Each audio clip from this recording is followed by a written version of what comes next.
अस्सलाम वालेकुम नाज़रीन, प्रोग्राम एग्री बिज़नेस के साथ मैं हूं आपका मेज़बान डॉक्टर अमजद बुखारी। नाज़रीन, आज हम आम पर बात करेंगे। आम की फ़सल इस वक्त कैसी है, आम उतर रहा है, मार्केट में आ रहा है, इस वक्त क्या एहतियातें ज़रूरत हैं, आम की फ़सल को कैसे संभाला जाए, ग्रेडिंग कैसे की जाए, मार्केटिंग कैसे की जाए, और फिर आम के पौधे की देखभाल फ्रूट उतारने के बाद वो भी बड़ी ज़रूरी है। उस पर भी बात करेंगे कि जी उस पर क्या किया जाए, इस वक्त खाद दी जाए, पानी दिया जाए ना दिया जाए, ये सारे मामलात हैं जिन पर हम गौर करेंगे। और इसके लिए हमने अपने स्टूडियोज़ में जिन मेहमानों को ज़हमत दी है, मैं पहले आपको उनका तारुफ करवा दूँ। मेरे साथ मेरे पहले मेहमान मौजूद हैं अब्दुल गफ़ार गरेवाल साहब। आप डायरेक्टर हैं मैंगो रिसर्च इंस्टीट्यूट के। उनके साथ दूसरे मेहमान हैं डॉक्टर काशिफ रज़ाक साहब। आप ज़राई साइंसदान हैं, आम की फ़सल पर और दीगर फ़सलों पर गहरी नज़र रखते हैं, मौक़िफ़ भी हैं। उनसे भी पूछेंगे कि आम की क्या सूरत हाल है। और उनके साथ तीसरे मेहमान मौजूद हैं मुज़फ़्फ़र हयात खाकवानी साहब। आप बड़ा नाम है, मैंगो ग्रोअर हैं और आम की फ़सल को अच्छी तरह जानते और पहचानते हैं। अब्दुल गफ़ार साहब, पहले तो मुझे इस वक्त आम की जो फ़सल है उसकी मजमूई सूरत हाल बताइएगा, क्योंकि हमें बड़ी परेशानी हुई। पहले अचानक पता लगा कि बड़ी बम्पर क्रॉप होनी है, फिर पता लगा कि जी सूरत हाल बड़ी ख़राब हो गई है। तो अब क्या इतलात हैं? बारिश के बाद भी जो है वो उसके असरात भी देखते हैं। अच्छा, बिस्मिल्लाहिर्रहमानिर्रहीम। बहुत शुक्रिया बुखारी साहब। मार्च तक तो जो हमने प्रोग्राम किए या जहाँ से भी कोई ख़बरें चल रही थी वो यही थी, क्योंकि उस वक्त मैंगो के ऊपर फूल निकलने का अमल शुरू था और फ्लावरिंग बड़ी अच्छी हो रही थी, तो एक अच्छी क्रॉप एक्सपेक्टेड थी, क्योंकि मौसम भी उस वक्त साथ दे रहा था। लेकिन उसके बाद फिर हीट वेव ने फ्लावर्स को और छोटे आम को डैमेज किया, जो 11 से 17 मार्च के दरमियान कुछ 6-7 डिग्री सेंटीग्रेड टेम्परेचर ज़्यादा रहा, तो उससे आम की फसल मुतासर हुई। लेकिन उसके बाद उस वक्त सूरत हाल ये थी, ऐसे महसूस हो रहा था कि 30-40% से ज़्यादा क्रॉप नहीं है। लेकिन उसके बाद फिर थोड़ी सी सूरत हाल बेहतर हुई कि अल्लाह ताला का बड़ा करम हुआ, कोई आंधियाँ ऐसी नहीं आई, कोई तूफ़ानी कोई सिलसिले नहीं आए ऐसे, जिससे ना फ्रूट ड्रॉप इतना नहीं हुआ। और जितना भी नुकसान हुआ था वो इधर कुछ बचत हुई, वो बहुत हद तक ना वो मैनेज हुआ वहाँ तक। ठीक है। लेकिन चूँकि पानी की किल्लत थी, वो गर्मी की शिद्दत बरकरार रही, बारिशें नहीं हुई, तो फिर इरिगेशन के मसाइल ज़िम्मेदारों के साथ भी थे, तो उस वजह से फिर आम की फसल मुतासर तो बाद में भी हुई। लेकिन जितनी कमी हमें मार्च में नज़र आ रही थी वो किसी हद तक कंपनसेट हुई कि उसमें अब इसको फिगर्स में ने तो हम कितनी कमी 30% 40% कह सकते हैं क्या? शुरू में जो स्टैटिस्टिकल फिगर्स थी, जो हमने अपने तौर पे जितना भी डेटा कलेक्शन की थी, उसमें 40% से कम क्रॉप 37% के करीब जो पिछले साल की निस्बत ये क्रॉप सामने आ रही थी। लेकिन अब 43% की फिगर है जो पिछले दिनों में एक हमने सर्वे किया है। 43% बची हुई है, हाँ, या डैमेज होगी? 43% कंपेयर टू लास्ट ईयर। अच्छा, लास्ट ईयर अगर 100% थी तो इस साल उसका 43% है। तो ये सूरत हाल है। अच्छी सूरत हाल तो नहीं है। हम ये कह सकते हैं कि पिछले साल बड़ी बम्पर क्रॉप थी, इस साल लेस देन हाफ है पिछले साल की निस्बत। कुछ वैराइटीज़ बहुत अच्छी हैं, कुछ बहुत ज़्यादा मुतासर हुई हैं, कुछ कम मुतासर हुई हैं। लेकिन ये जो इस वक्त बारिश के 2-3 दिन में कोई अच्छे स्पेल आए हैं, इससे एक तो पौधे धुल गए हैं, उनमें एक फोटोसिंथेसिस का अमल जो है वो बेहतर हो गया है। जो आम हार्वेस्ट हो गए हैं उनके ऊपर अब ग्रोथ शुरू हो जाएगी, जो अगले साल के लिए एक अच्छी खबर है।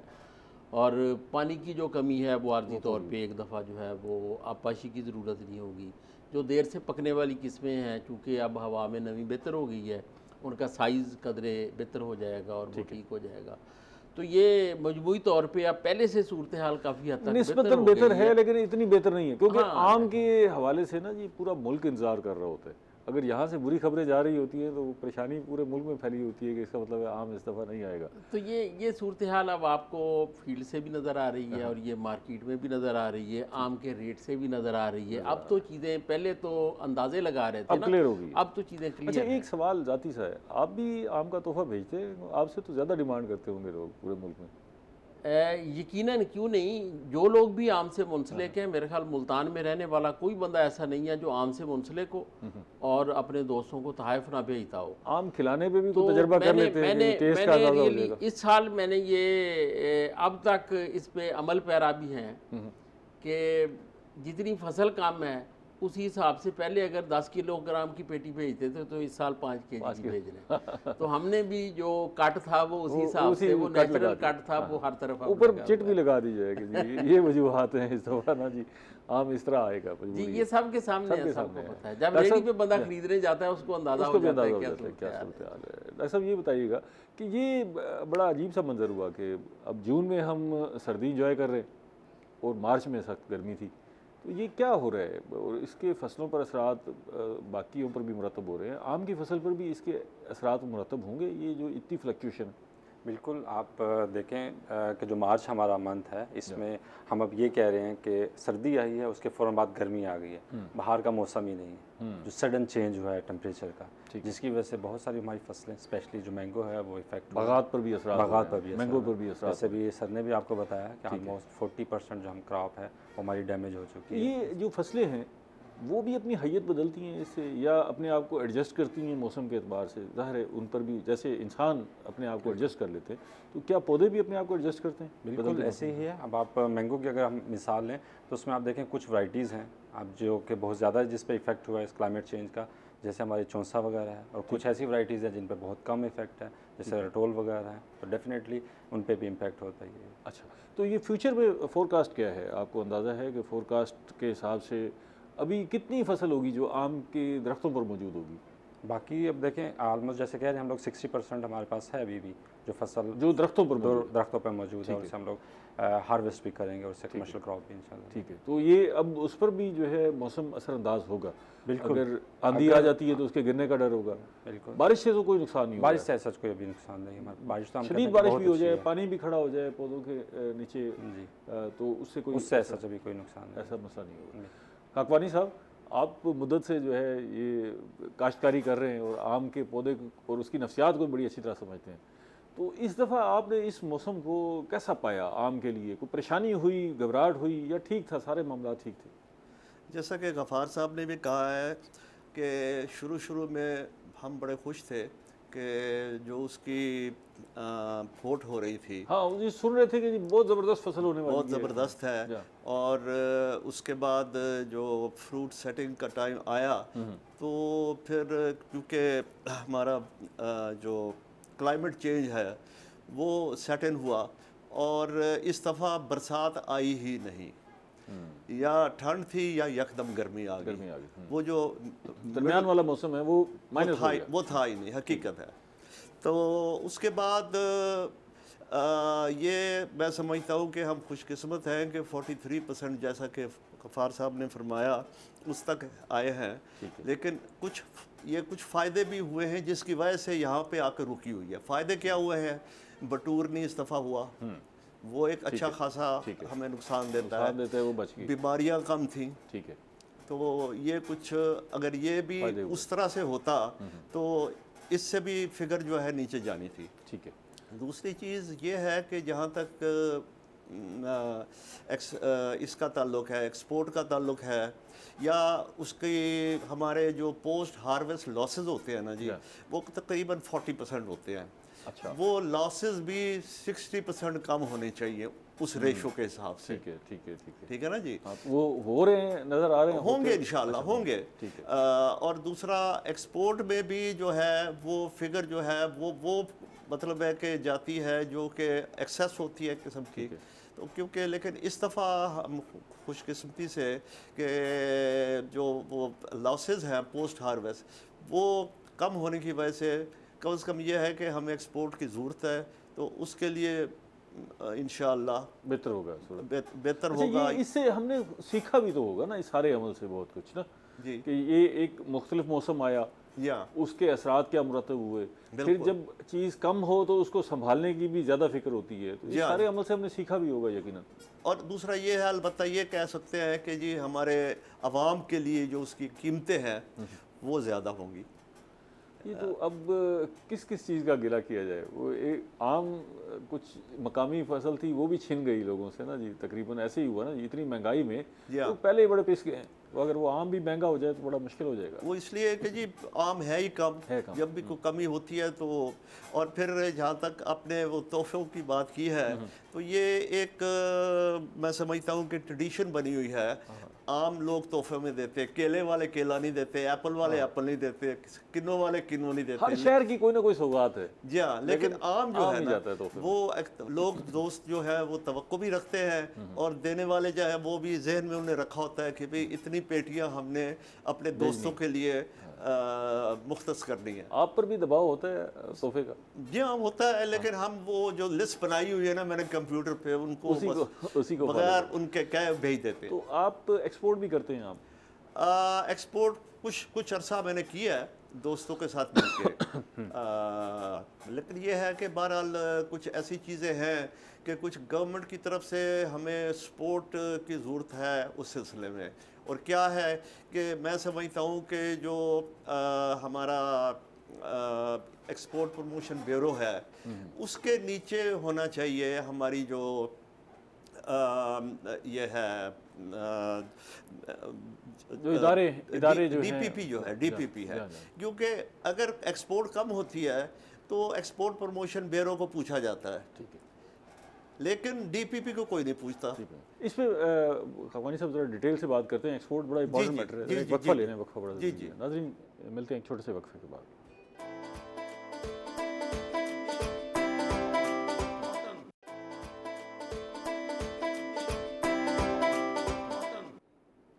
वेलकम बैक नाज़रीन, हम आम की फसल पे बात कर रहे हैं और माहिरीन हमारे साथ मौजूद हैं। ग्रेवाल साहब, ये तो सारा मंजर हो गया, ये बताइएगा कि इस दफ़ा जो कच्चा आम है वो निस्बतन कम गिरा है, आंधियाँ कम आई, तूफ़ान कम आया, तो ये एक तो ये हमें बताइएगा कच्चा आम बिकता कैसे है, कहाँ बेचा जाता है, फिर इसकी प्रोडक्ट्स और बाई प्रोडक्ट्स क्या हैं, तो फिर उस पर भी असरात मुरतब होंगे। ज़ाहिर है उससे भी जो है वो हम चीज़ें तैयार करते हैं, अचार तैयार होता है या बाकी चीज़ें तैयार होती हैं।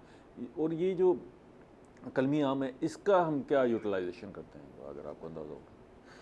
अच्छा सर, जो ज़्यादा छोटा आम होता है ना उसका तो कोई प्रॉपर यूज़ नहीं है, सिवाय इसके कि उसको काट के खुश्क कर लेते हैं। अच्छा। और उसका आमचूर बना लेते हैं, और उसके बाद अचार उस वक्त बनना शुरू होता है जब इसके अंदर जो फाइबर है वो डेवलप हो जाता है। ठीक है। और इसकी जो स्टोन है वो कदरे मैच्योर हो जाती है। वो ये कह लें कि मैच्योरिटी से थोड़ा सा पहले का जो स्टेज होती है वो अचार के लिए सूटेबल होती है। तो इसलिए जब भी आम गिरे वो अचार के लिए सूटेबल नहीं होता।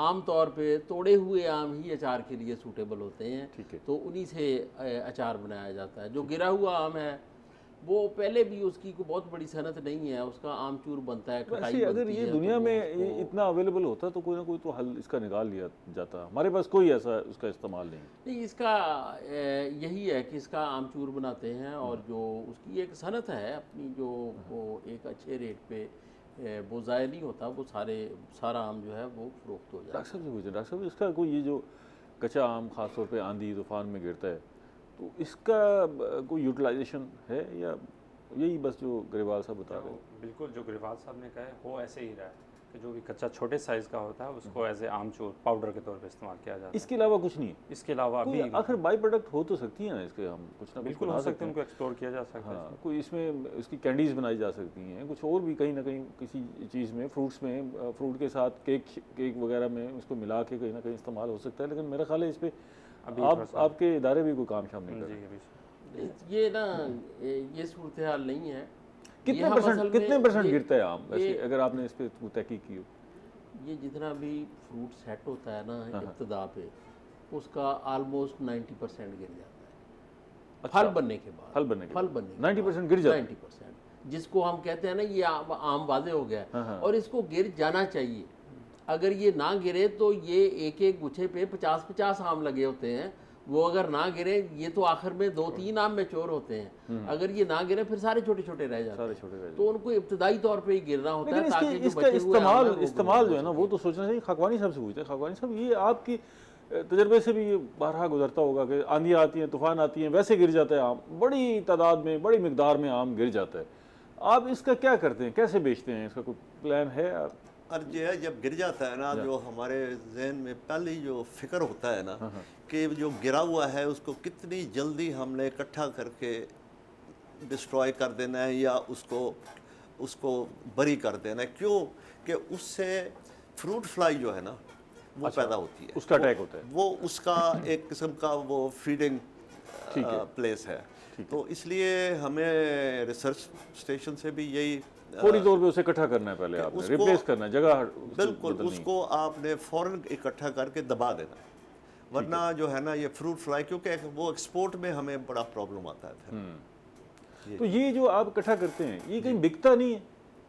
डिपेंड करता है जी किस स्टेज पे। कुछ तो है कि उसको वो लगा के पुड़ी लगा के, तो अब आप देखें जब शुरू में आपको आम नज़र आता है रेडियो पे या दुकानों पे, वो श्रिवलिंग होती है, उसके अंदर रिवियन सी होती है। जा वो क्या होता है कि वो गिरा हुआ आम होता है, कोबड़ा सा वो होता है ऐसे। जी हाँ। तो वो मतलब है कि भाई बजाय से कि ज़ाय कर दिया जाए, भाई जिस हालत में भी है उसको भेज दिया जाए आगे मार्केट में भेज दिया लेकिन मैं समझता हूँ कि मैंने वो कभी नहीं ख़रीदा, जाए। अच्छा, इसलिए कि वो खाने वाली बात, झुर्रियों वाला आम वो मज़ा नहीं होता। मज़ा नहीं होता। लेकिन जिसके पास दस्तयाब नहीं है उसके लिए तो शायद वो भी बड़ा अहम है ना जी। वो मैं ये कह रहा हूँ कि ये हमारे पास, जैसे ग्रेवाल साहब भी कह रहे हैं कि बड़ी मिकदार में ये फ्रूट जो है वो गिर जाता है, ये फितरत का कानून भी है कि वो गिरना है तो बाकी ने मैच्योर होना है।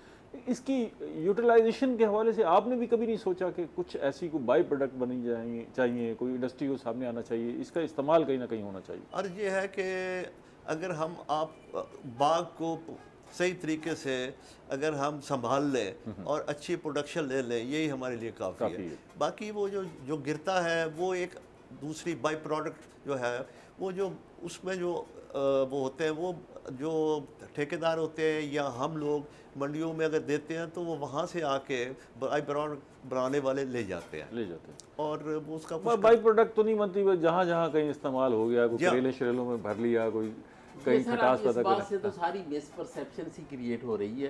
हकीकत ये है जो छोटा आम गिरता है वो साइज में इतना थोड़ा होता है, उसको उठाना ही मुमकिन नहीं है। बहुत छोटा, जब थोड़ा जैसे ये बड़ा होता जाता है, पहले फिर जब इकट्ठा होने के काबिल होता है, पहले से आमचूर बनता है, उसके बाद ये मार्केट में जाना शुरू होता है।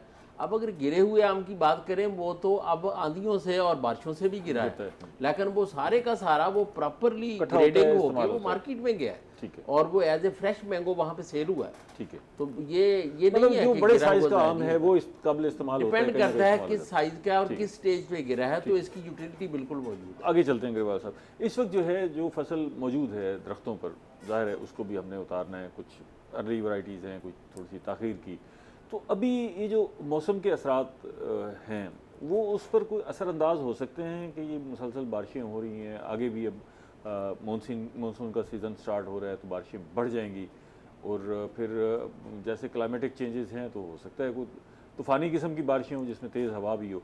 तो अभी इस सारे कुछ को संभालने के लिए कोई एहतियाती तदाबीर हैं कि हमें ये एहतियात? सर ये ज़राअत ख़ास तौर पे आम, ये तो चीज़ ये कैसी है कि जब तक आप इसको तोड़ के पेटी में पैक करके इसको मंडी में भेज नहीं देते, ये सारे रिस्क मौजूद हैं। बहुत दफ़ा मैंने ये देखा है कि कल हार्वेस्टिंग करनी है, रात को आंधी आई और उसने तबाही फेर दी सारी। देखिए अल्लाह ताला इन तूफ़ानों से बचाए और इनसे महफूज रखे। तो ये आंधियाँ सबसे ज़्यादा तो आम को ही नुकसान करती हैं, आम के पौधों को भी नुकसान करती हैं और फल को भी नुकसान करती हैं। ठीक है, तो इसका तो जाहिर है आंधियों से अगर आम गिरेगा तो उसका फिर यही है कि फिर उसको इकट्ठा करते हैं, उसकी ग्रेडिंग करते हैं, जो मार्केट में जाने वाला होता है उसको मार्केट में भेज देते हैं, जो नहीं जाने वाला होता है उसको फिर वो आमचूर की शक्ल में उसको ड्राई कर लेते हैं। मतलब उस आम को गिरने से बचाने का कोई नुस्खा या टोटका नहीं है, दुआ करें अल्लाह से कि भी ये सलामत रहे और जितनी फल मौजूद है। इसके लिए यही होता है कि लोगों ने वो बाउंड्री पे दरख्त लगाए हुए हैं, विंड ब्रेक्स लगाए हुए हैं जिससे हवा की शिद्दत कम हो जाती है। तो बाहर ऐसी किस्में लगाते हैं जो ज़्यादा झूल को बर्दाश्त कर सकती हैं, जैसे अजीम चौंसा है, ये कम गिरता है, लंगड़ा बहुत ज़्यादा गिरता है।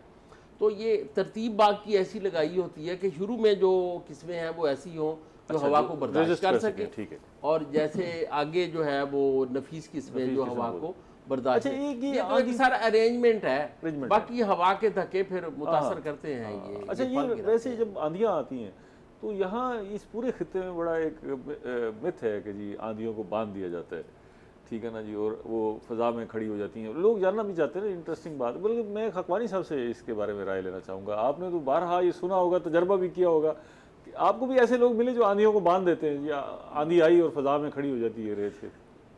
एक तो होता है सस्पेंडेड डस्ट स्टॉर्म, वो उसको आप कह सकते हैं, लेकिन जो चलने वाली होती है हवा तेज़ होती है, और ऐसा आमतौर पे होता है कि जब हवा रुकी हुई होती है तो उस वक्त काफ़ी ये चांसेस ये होते हैं। आंधी को बांधने वाला जो कंसेप्ट है, इस पे आप कितना बिलीव करते हैं? वो आपको भी ऐसे लोग मिलते हैं कि जो आंधी बांध देते हैं? हमारे यहाँ तो अक्सर ये लोग मिलते हैं कि ये आंधी बांध दी है जी, हमने आंधी बांध दी है, मैं आंधी वैसे बर्बाद पहली है। दफ़ा सुन रहा हूँ। अच्छा, सच्ची बात। डॉक्टर साहब आपने तो सुना होगा ये आंधी बांधने वाला कंसेप्ट? सुना ज़रूर है पर देखा नहीं। देखिए, अच्छा, इसकी साइंटिफिक जो रीज़न है वो क्या होती है कि आंधी आ रही है, आंधी आते आते फिर अचानक आंधी रुक जाती है और हवा में डस्ट खड़ी हो जाती है? तो बेसिकली देखिए, जब आप मिट्टी जो सस्पेंडेड पार्टिकल्स हैं वो सारे कलेक्ट हो रहे होते हैं, जैसे ही हवा चलती है वो आपके साथ उसको कैरी कर रही होती है और वो रुक जाती है, और देन उसके बाद फिर अगर बारिश हो जाए तो वो भी नीचे सेटल डाउन हो जाएगा, कोई ऐसा मसला नहीं होगा। अच्छा, मतलब ये इस पे कोई ऐसी कोई अनोखी बात ऐसे नहीं है सर? वैसे बस सर हवाएं रुख बदल लेती हैं, लेकिन ना ये रुकती नहीं है। रुकती रही है। बस जिसकी तरफ नहीं जाती रुख बदल के निकल जाती हैं, वो फिर कहते हैं हमने बांध दी। बांध दी। बस यही हकीकत है इसकी, इससे आगे कुछ इससे नहीं। आगे कुछ नहीं। वैसे मेरा तजर्बा जो रहा है वो ये है कि आंधी से सिर्फ नुकसान उस वक्त होता है जब आपके ब्रांचेस टूटती हैं। अच्छा, जो गिरता है ना, ठीक है। उसने आंधी के साथ नहीं अगर गिरा तो कुछ दिन बाद गिर गिर जाएगा, जाएगा, ठीक है। क्योंकि एक अल्लाह ताला ने अगर सारे आम रहे न गिरे तो पौधा इतना वजन 150 ही से बर्दाश्त नहीं। 200 मन आम एक दरख्त पौधे पे से, हो अच्छा। सकता है। तो ये उसने गिरना होता है।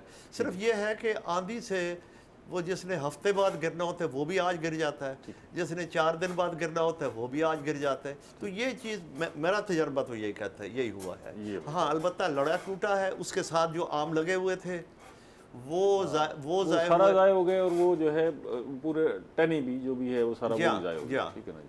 अच्छा, ग्रेवाल साहब ये बताइएगा कि इस वक्त जो है बारिशों से काफ़ी हद तक कमी जो है वो तो पूरी हो गई, और बारिशें भी माशाल्लाह अच्छी हुई, निचली सतह तक जो है वो पानी पहुंच गया। तो अभी फिल वक्त पानी देने की ज़रूरत तो नहीं है बागात को? जी, फौरी तौर पे तो पानी देने की ज़रूरत नहीं है पानी की। और ये अल्लाह के फजल से जितना भी मैंगो जोन है सब में अच्छी बारिश हो गई है। ज़मीन एक दफ़ा काफ़ी गहराई तक गीली हो गई है, ये अब इसकी ज़रूरत नहीं है। लेकिन इसके साथ साथ ना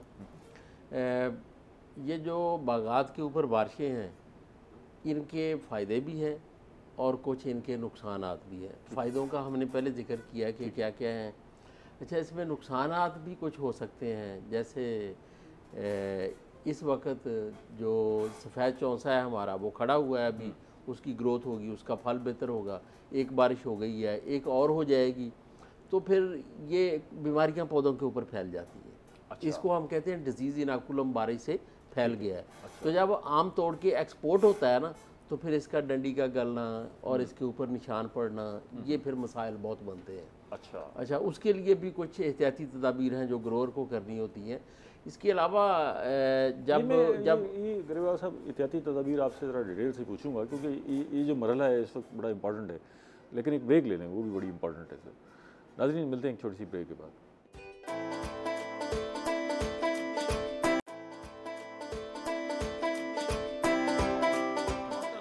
वेलकम बैक नाज़रीन। हम इस वक्त आम की फसल पे बात कर रहे हैं और ग्रेवाल साहब हमें बता रहे हैं कि क्या एहतियातें हैं। बारिशें हुई हैं, शदीद बारिशें हुई हैं, पानी की कमी तो पूरी हो गई, लेकिन बारिश से आम की फसल को क्या नुकसान हुआ है या हो सकता है, इस पर क्या एहतियाती तदाबीर होनी चाहिए, ये हम जान रहे हैं। जी ग्रेवाल साहब। अच्छा, इससे जो चूँकि हवा में नमी ज़्यादा हो जाती है तो फल की मक्खी का भी अटैक बढ़ जाता है। ठीक है। फ्रूट बोरर की शिकायत भी हो सकती है। गो इसके बाद अब चूँकि अब तक उसका अटैक नहीं था, ज़्यादा ख़तरा नहीं है, मैंगो स्केल ये भी बढ़ जाते हैं ह्यूमिडिटी ज़्यादा होने से।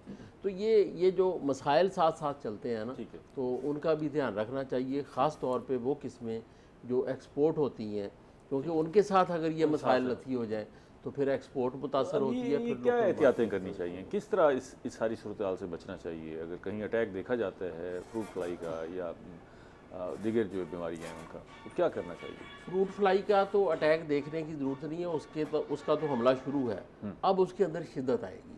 ठीक है। तो अभी ये चाहिए कि जो एक तरीक़ाकार है कि सैनिटेशन का ख्याल रखें, गिरे हुए फल उठाएं ताकि वो हैचरी ना बने, उसके अंदर मक्खियाँ अंडे ना दें और वहाँ से उनकी नस्ल ना चले आगे। दूसरा, फेरोमोन ट्रैप लगाए जाते हैं, प्रोटीन हाइड्रोलाइसेट का स्प्रे किया जाता है। तो ये एहतियाती तदाबीर रखें तो फिर मक्खी जो है इसको स्प्रे की ज़रूरत नहीं होती, ये बगैर स्प्रे के इन तरीक़ों से हम कंट्रोल कर लेते हैं। बाकी ये फ्रूट फ्लाई जो है बगैर स्प्रे के कंट्रोल, बगैर इसके लिए किसी स्प्रे की ज़रूरत नहीं होती। और पिछले कोई 8-10 साल से जो अक्सरियत हमारे मैंगो ग्रोअर्स की है वो इसी तरीके से फल की मक्खी को कंट्रोल कर रही है और पौधों के ऊपर किसी जहर का स्प्रे जो है वो नहीं कर रही। अच्छा, इसी तरह जो स्केल है उसको भी ध्यान में रखें कि वो पौधों के ऊपर अटैक ना करे। अगर कोई उसकी कंप्लेंट है तो महकमा ज़राअत से मुशावरत करके फिर देखें कि इसको ना कैसे मैनेज करना है। तो ये महकमा ज़राअत से मुशावरत की जा सकती है या आम के बाग के लिए कोई अलग शोबा है, अलग डिपार्टमेंट है महकमा ज़राअत के अंदर, कोई अलग जो है इसके हवाले से कोई जोन है? ये सारी ज़राअत ही है, इसमें एक्सटेंशन डिपार्टमेंट है, रिसर्च वो है, आपको रहनुमाई कर देंगे, यूनिवर्सिटी है, व्हाट्सएप ग्रुप बने हुए हैं, एग्रीकल्चर के पेज बने हुए हैं। तो अब अगर किसी बंदे को कोई एडवाइस चाहिए हो तो अब कोई ऐसी दिक्कत नहीं है कि वो इन्फॉर्मेशन तक पहुंच ना सके, तो वो उस तक लाजमी जो है पहुंच जाता है। डॉक्टर साहब ये बताइएगा कि जिस तरह एक हेल्दी इंसान जो है वो बीमारियों के खिलाफ मुदाफ़त बेहतर रखता है और उसका जिस्म जो है वो खुद लड़ता है बीमारियों के खिलाफ, इसी तरह पौधा भी यकीनन ऐसे ही होता होगा कि अगर सेहतमंद पौधा है तो उसकी मज़ामत और मुदाफ़त ज़्यादा होती होगी। तो इस मरहले पर हम ये जो बीमारियों का ख़दशा है या कुछ आ चुकी हैं, इनसे बचने के लिए हमें पौधे की सेहत का किस तरह ख्याल रखना है? कोई खादों की भी ज़रूरत है या और कोई एलिमेंट जो इस वक्त हमें सपोर्ट कर सके? अभी जो स्टेज है इस पे तो हम लोग खादों का नहीं सजेस्ट करते हैं नॉर्मली ना, क्योंकि अगर आपने फ्रूट को हार्वेस्ट कर लिया है तो हम यही कहते हैं क्योंकि अब आप इसकी काट छांट वगैरह कर लें, इसकी प्रूनिंग वगैरह कर लें, उसके बाद इस पर आप कोई खाद वगैरह अप्लाई करें, क्योंकि जितना भी जो अभी जब तक आपने फ्रूट तोड़ना है उस वक्त तक खाद अप्लाई ना खाद का, क्योंकि जितनी भी जो खाद है वो सारा जो स्टोर होता है वो आपके फ्रूट के अंदर होता है। जब फ्रूट तोड़ लिया जाता है तो पौधा टोटली एग्जॉस्ट हुआ हुआ है, अब उसको खादों की ज़रूरत है। ठीक है, अभी जो है जैसे ही आप फ्रूट तोड़ लें तो फिर आपने उस पौधे के लिए क्या करना है? मतलब उस पौधे को वापस संभालना है ना, जैसे आपने फ्रूट तो हासिल कर लिया, अगले साल के लिए संभालना है, तो फौरी तौर पे क्या किया जाए? सबसे पहले जो काम होता है वो पौधे की काट छांट होता है। जो उसमें बीमार शुदा शाखें हैं, कोई आपके पास इन्फेक्टेड हैं, ड्राइड हैं, इन शाखों को आप लोग उसको रिमूव कर देते हैं, प्रॉपर उसकी कैनोपी वगैरह डेवलप करते हैं, और उसके बाद फिर हम कहते हैं कि यस अब आप इस पर खादें वगैरह इस्तेमाल कर सकते हैं और पानी वगैरह इसका दें। पानी भी फौरी तौर जी, पर। ये खकवानी साहब, ये इसका बड़ा अहम आम से रिलेटेड है एक्सपोर्ट, और ज़ाहिर है हमारी कोशिश भी है कि आम ज़्यादा से ज़्यादा यहाँ से बरामद किया जाए ताकि मुबादला भी कमाया जा सके और पूरी दुनिया को अच्छा आम खाने को मिले। तो आप क्या एहतियातें करते हैं, ख़ास तौर पे अगर आपको पता है कि जी ये मेरा चौंसा है, इसने एक्सपोर्ट होना है, सिंदड़ी है, इसने एक्सपोर्ट होना है, तो उसके लिए जब जैसे फ्रूट फ्लाई का अटैक आ गया तो आप क्या एहतियातें करते हैं, या दीगर बीमारियों का हमला होता है तो उससे बचाव के लिए क्या करते हैं? यहाँ तक फ्रूट फ्लाई का ताल्लुक है जी, ये वाकई एक ऐसी चीज़ है कि वो ममालिक जहाँ पे इसको थ्राइव होने के लिए अल्टरनेट उनके पास फ्रूट मौजूद है, वो तो बहुत ही स्ट्रिक्ट है इस मामले के कि हमारी स्पीशी जो है वो बिल्कुल नहीं आनी चाहिए। और उसके लिए फिर ये है कि हमने ट्रैप्स लगाए होते हैं जिससे हमें पता चलता रहता है कि जी कितने उसके अंदर ट्रैप में आई हैं। ठीक है, तो अगर उसकी तादाद शिद्दत का अंदाज़ा हो जाता है। जी अंदाज़ा हो जाता है, तो अगर ज़्यादा है तो फिर उसके लिए हम केमिकल इस्तेमाल करते हैं फ्रूट फ्लाई के लिए। जी फ्रूट फ्लाई के लिए स्प्रे करते हैं आप? स्प्रे नहीं जी, उसके लिए वो होते हैं बेड्स होते हैं। ठीक है, और वहाँ पे आके उसके अंदर जहर भी होता है और वो उसको अट्रैक्ट भी होते हैं, तो वो ट्रैप हो गया ना जी। ट्रैप, जी हाँ बिल्कुल। स्प्रे नहीं करते? स्प्रे आखिरी हद है जी, क्योंकि वो अफेक्ट करती है इसको, केमिकल उसमें होते हैं और फ्रूट के ऊपर करना जो है ना अवॉइड करना चाहिए। तो हम तो कोशिश यही करते हैं कि बग़ैर स्प्रे के दूसरे तरीके से इनको बचाया जाए। फ्रूट फ्लाई का अटैक हुआ हो जी तो एक तो निशान पड़ जाते हैं जी जी फल पर, अंदर से उसका जायका भी बदल जाता है, कोई असरात महसूस होते हैं अगर आप इसे खा के देखें? कुछ ऐसे गैस्ट्रिक प्रॉब्लम हो सकते हैं अगर ज़्यादा उसमें हो, तो उसका बस यही है कि उस पोर्शन को काट दिया जाए अगर जब वो जहाँ वो उसके एग लेइंग होती है, अगर खाना है आपने तो। लेकिन एक्सपोर्ट के लिए जहाँ तक ताल्लुक़ है तो बेहतर है कि ऐसे जो उसकी जो छांटी होती है उस वक्त बड़ा ख्याल करना चाहिए कि वो चीज़ें जाए, उसकी ग्रेडिंग हो। सबसे पहले तो जब आप उसको तोड़ेंगे डंडी के साथ तोड़ें ताकि वो सैप जो है उसका वो उसको ब्लेमिशेस ना हो जाए। उसके बाद उसको उल्टा करके, ख़ास तौर पे हमारा जो सवर में चौंसा है उसमें सैप काफ़ी होता है, तो स्पेशल हमने रैक्स बनाए होते हैं, उसके ऊपर उल्टा करके वो घंटा 2 ड्रिप करता रहता है। उसके बाद जब बिल्कुल ड्राई हो जाता है तो फिर उसको डंडी काट के तो उसकी वॉशिंग वगैरह करते हैं। ठीक है। ये ग्रेवाल साहब एक बड़ा अहम पहलू कि हम तो चाहे फल जितना भी ख़राब हुआ हो हम तो नहीं छोड़ते, मैक्सिमम ये ख़राब हिस्सा काट के बाकी खा जाते हैं। तो ये कोई ऐसा मुज़र सेहत तो नहीं है लोगों की आम रहनुमाई के लिए? मैं ना थोड़ा सा खाकवानी साहब की बात को पहले थोड़ा सा आगे बढ़ाता हूँ। ये बड़ा टेक्निकल सा मामला है। जब आम टूट के सारा पैखा उसके ऊपर आ जाता है ना, तो पहले तो वहाँ पे बड़ी अच्छी छांटी होनी चाहिए कि जो मक्खी से मुतासरा फल है वो पहचाना जाता है। आप उसको ना बाहर निकाल लें। बाहर निकालने के बाद बाकी आम को प्रोसेस करें, लोकल मार्केट में भेजना है, बाहर भेजना है, जैसे भी करना है, उसको आप छांटी कर लें। ठीक है।